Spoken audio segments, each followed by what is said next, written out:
Tonight on CTV News at 5. And it's been very clear we've seen some documents that are beginning to degrade. Bridge the past. A local project is giving new purpose to old artifacts. Goodbye, baby. Goodbye. The Métis Movement, a brand new full-service black-led music company. The heat is breaking across the Maritimes and milder temperatures are expected by the end of the week. Live from the Maritimes News Center, this is CTV News at 5. Good evening and welcome to CTV News at 5. I'm Katie Kelly. Thanks for joining us. First at 5 tonight, climbing kitchen costs. With potential new tariffs on the horizon, maritime restaurants are watching their bottom line. CTV's Vanessa Wright reports on the impact this could have on the region's culinary scene and your wallet. Vanessa. Well, Katie, it's hard to find an industry unaffected by tariffs, and the restaurant sector is no different. They rely heavily on ingredients from south of the border, and with a firm tariff deadline just days away, tensions are high. Costa Ellis owns this popular Greek restaurant in Halifax and admits the last few months have been a whirlwind. He's just one of many left with uncertainty about how potential U.S. tariffs will affect business. We're always bracing. And it's obviously been a very tough time for the restaurant industry for the last 5+ years. So this is just another one thing to worry about. He's already seen supply costs spike and says this kind of uncertainty leaves restaurants like his facing a unique challenge. Not only do we face a price increase in the products that we buy, in the raw materials, we now have to look at our employees and give them a little bump as well, because they themselves are facing tough times when they go to the stores. It's a reality many in the food sector are living with. And with a new round of tariffs expected this Friday, hope is running thin. Until we know for sure if there's going to be a delay again, the anxiety remains in the air, because indeed, if there are tariffs on both sides of the border on these products, it will be felt across the board. Back at his restaurant, Ellis says it's not just the industry feeling the squeeze. Consumers will likely feel the effects, too. Over the last little while, the pricing has been going so crazy that we can't forecast. In an industry that relies on planning and stocking products ahead of time, restaurants are now left watching from the sidelines as another wave of uncertainty unfolds. Stability is really important for us. Whether that's going to come on Friday, whether it's going to be extended, we're bracing to see what's going to happen. So. And Katie, the restaurant owner I spoke with says he gets about 8 to 10 cases of romaine lettuce, for example, every week. And despite what's shaping up to be a beautiful summer in the Maritimes, restaurants still rely on the U.S. for all kinds of produce year-round. Katie.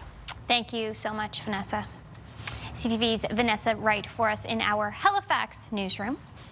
Time to turn to Todd Battis now for a preview of CTV News at 6. Todd. Hi, Katie. There's been some strong opposition to a proposed gas plant close to the Tantramar Marsh in New Brunswick. Those living nearby fear its potential environmental impact, but NB Power says it is the best location for that type of facility. We will have details for you tonight at 6 o'clock. A water main break left the taps dry in a large section of Glace Bay today. It also caused traffic jams, and some businesses had to close for the day. As temperatures rose, so did frustrations with the situation. We will take you there at 6. Well, we've heard warnings, and you just heard it from Vanessa, that the trade war with the United States will drive up food prices. But Canadian producers of one product that you see there seem to have an edge with tariffs. We'll tell you what that is when you join us at 6 o'clock. Kayla Mitchell is in the Weather Center keeping an eye on some thunderstorms that are popping up.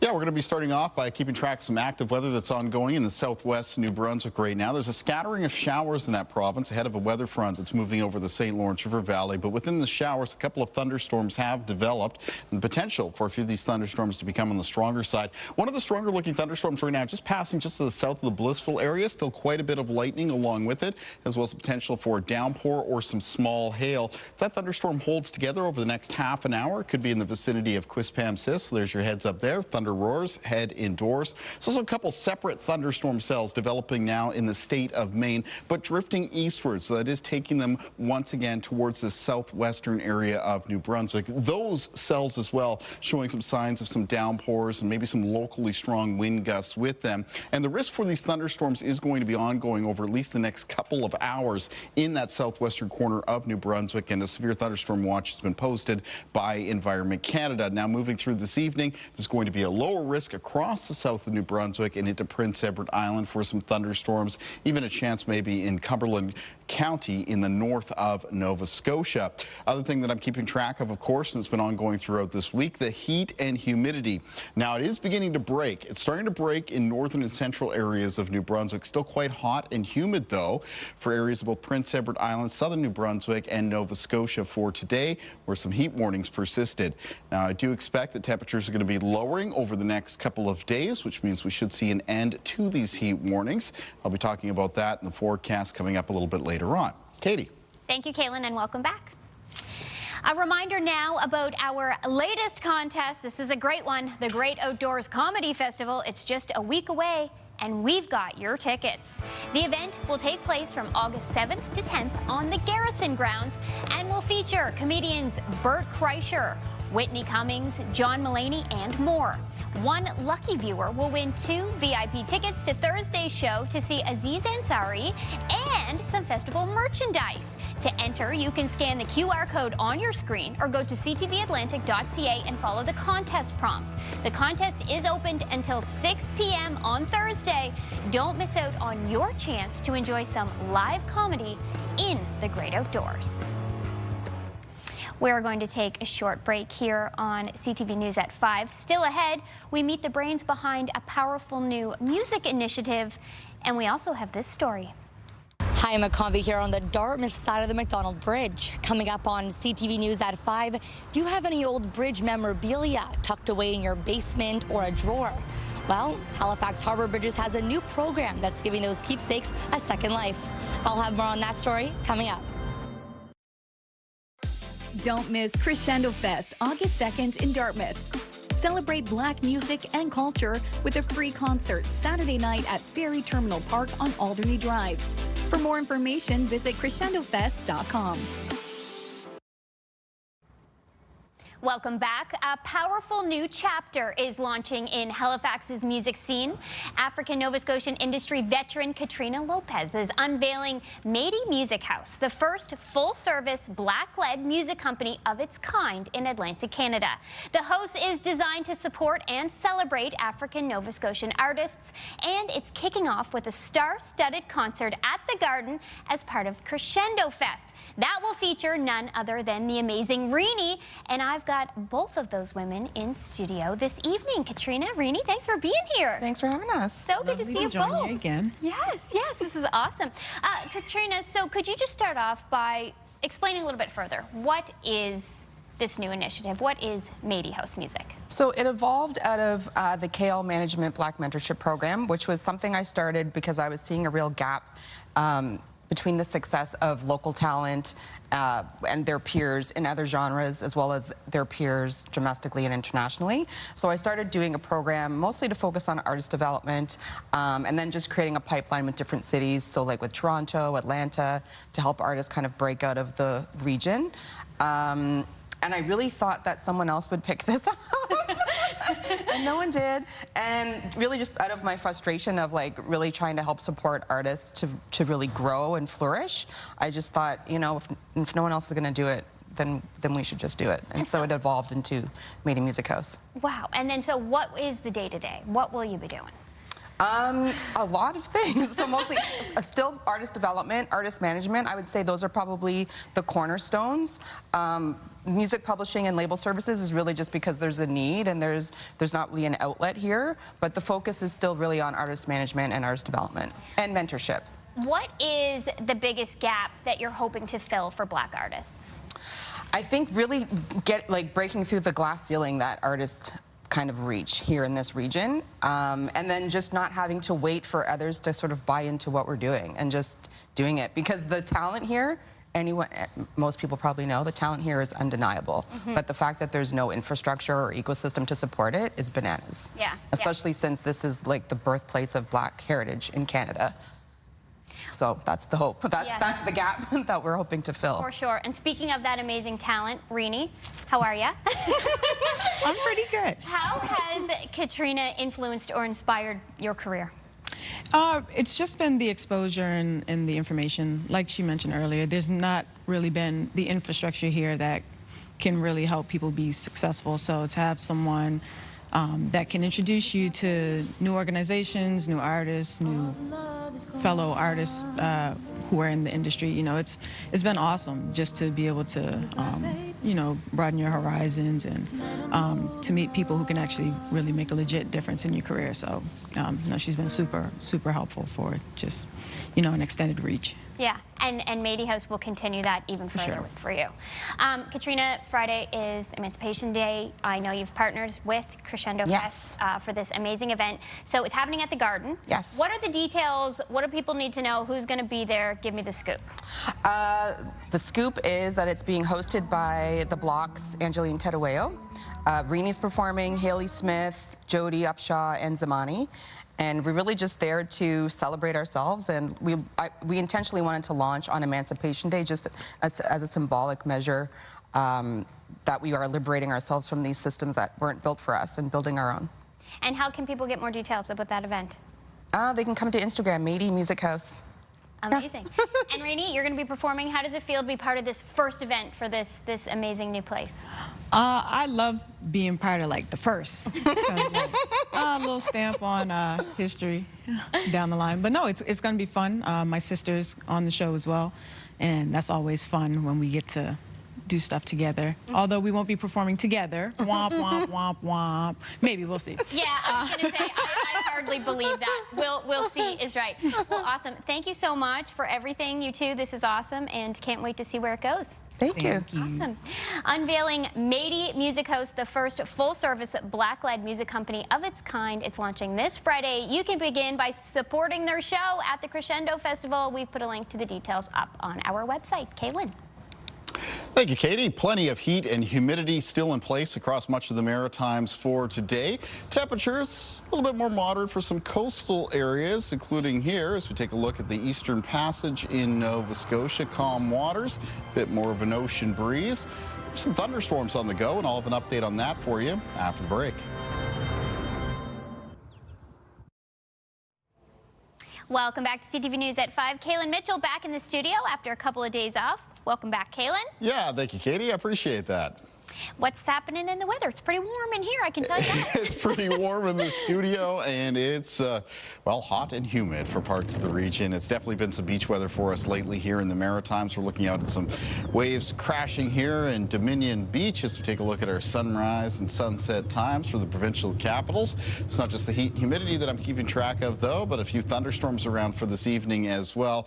Those thunderstorms beginning to trigger as a weather front begins to approach the Maritime region over the St. Lawrence River Valley back through Quebec. Some showers and some thunderstorms running out ahead of it as this front makes its way across the Maritimes. It's going to bring temperature levels down region-wide as we close out this week. So taking a look at things on radar right now, we're going to focus in on the southwestern corner of New Brunswick. That's where the most thunderstorm activity is present. For the first part of this evening, we had a strong thunderstorm just passing past the Blissville area. Still looks like there might be a downpour or some hail with that thunderstorm. Might need to watch out for this one shortly in areas like Quispam-Sis and Rothsay. In the meantime, there are still some thunderstorms developing in the state of Maine and moving quickly off towards the east, which is why the severe thunderstorm watch remains in effect by Environment Canada. You're going to need to monitor for these thunderstorms over at least the next couple of hours in the southwest of New Brunswick. There is a lower chance that some thunderstorms later this evening could get towards the southeast New Brunswick, Prince Edward Island, possibly Cumberland County in Nova Scotia.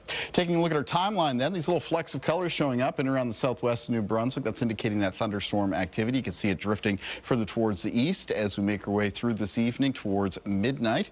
Otherwise, for tonight, we're looking at partly cloudy conditions, fog patches, and a lower chance of showers overnight for areas of Nova Scotia, leading into a very low chance of some showers around the Atlantic coastline of that province to start the day for tomorrow. Many parts of the Maritimes are looking for sort of a prolonged soaking rainfall. This one is not it. This is scattered showers with those few odd thunderstorms within it. Now, Thursday afternoon around the region, we'll see more cloudier conditions compared to the last couple of days for Nova Scotia PEI. Some sunny breaks certainly possible, and a mix of sun and cloud for the province of New Brunswick.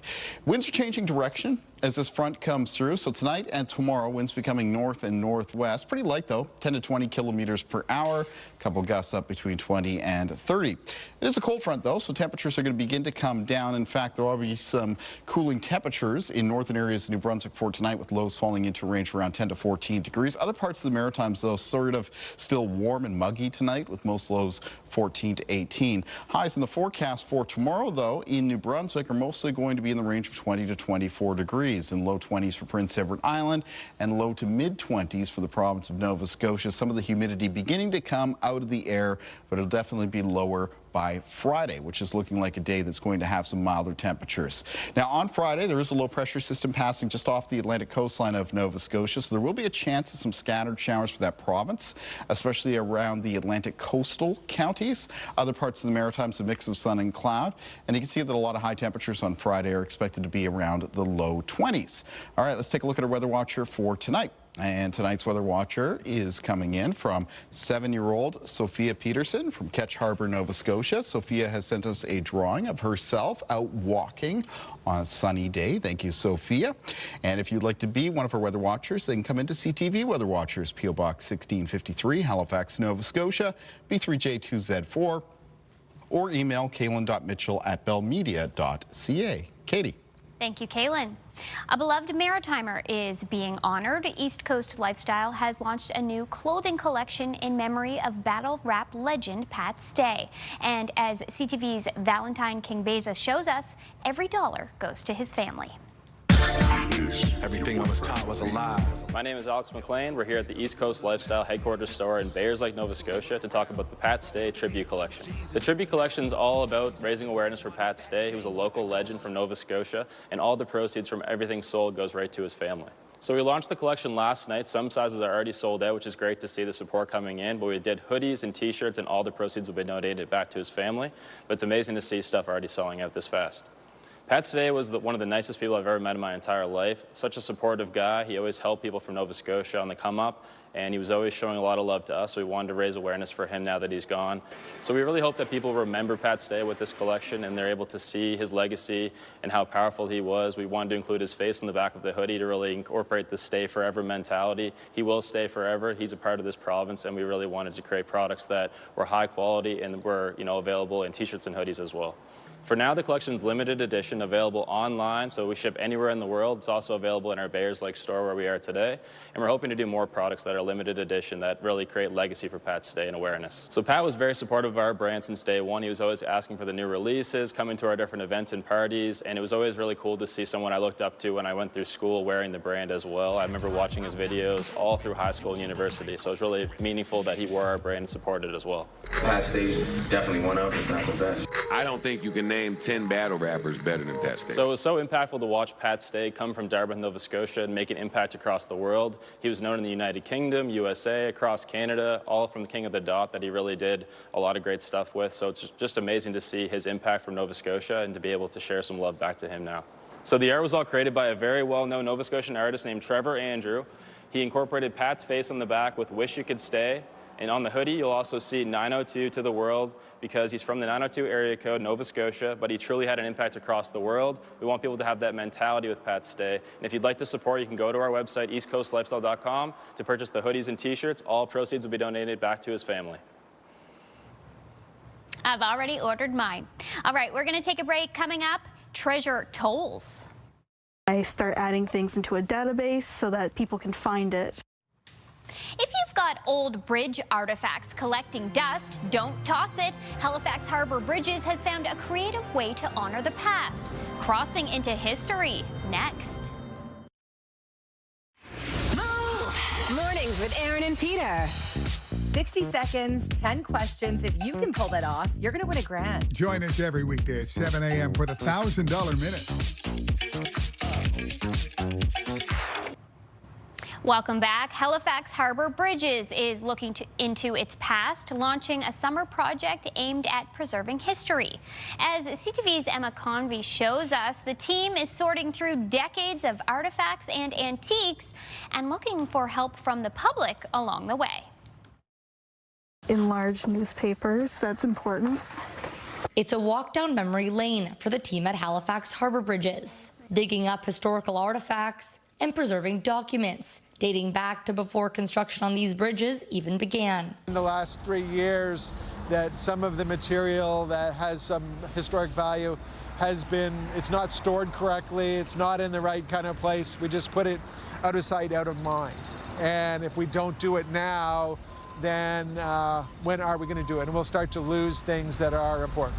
They hired a summer archivist student to protect these antiques and decipher what has historic value and what doesn't. I start going through boxes and I pull out files and I just go from beginning to end. I don't change anything in it. I don't move around files, and I start adding things into a database so that people can find it. An Excel spreadsheet highlighting titles, descriptions, dates, and subjects, making it easy to go back and search. These are great because you can see all the names of people who used to be here. We'll have conversations with the archives to say, what do they want for public access, and what are we going to keep for a museum or a display? Elliot only began this role 2 weeks ago and has already discovered many interesting finds. So many pictures, so many news clippings, minutes from very back in the beginning of the construction of the bridges, all the way up to the present. Antique teacups that were made at the beginning of the bridge's history. And now the public can get involved too. We'll have a table at Bridge Walk this year that people can bring in their artifacts, they can bring in their old photos that they really don't know what to do with, and we'll look after them. For those that aren't able to attend Sunday's Bridge Walk to drop off memorabilia, they can contact Halifax Harbour Bridges to set up a time to donate their artifacts. Emma Convey, CTV News, Dartmouth. There you go. Something to do with those old bridge artifacts. A lot of history there for sure.